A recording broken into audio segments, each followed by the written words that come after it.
Parent Matt Guidry is very concerned about his 30-year-old son, Caleb, who has multiple disabilities. Caleb has not been able to return to his day program, MSS, for the past 2 years due to staff shortages. The lack of staff stems from low wages paid to direct support professionals. He's been there about 10 years. That was his community. We all want and need something besides our own family, our own household, this small insular circle, which we have all been existing in for 2 years. It's almost like we all know the feeling now, right? We all can relate to when we had to stay home, not see anybody. And even after MSS reopened in-person services in 2021, they've not had the staff to support Caleb. And MSS was the place where Caleb found a social community outside of his own home and family. And without the community of MSS, there's a hole in Caleb's life that can't be filled.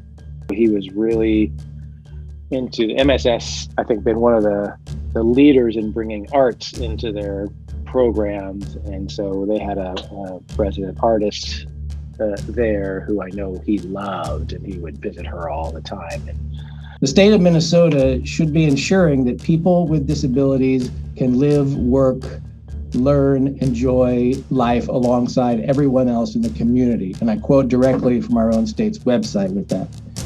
Now, these goals have been ripped out from underneath the fabric of Caleb's life and many others in our disability community on so many levels. It's definitely better than it was 30 years ago when Caleb was born, but the needle hasn't moved that far. Our state is facing a disability service staffing disaster that's on level with a natural disaster, where service organizations are absolutely losing the ability to provide support for the disability community. And if action is not taken to ensure DSPs can earn a living wage, then that entire infrastructure will crumble around us, and with that, under Caleb's way of life. I think mental health-wise, just not having that community is a big deal. The few times now recently that he has been around friends of ours that he has known for years, his whole demeanor shifts instantaneously when he sees people he hasn't seen for 2 years, just like ours does, right? Just like all of us when we see people we haven't seen for 2 years. His face brightens, his energy moves up, he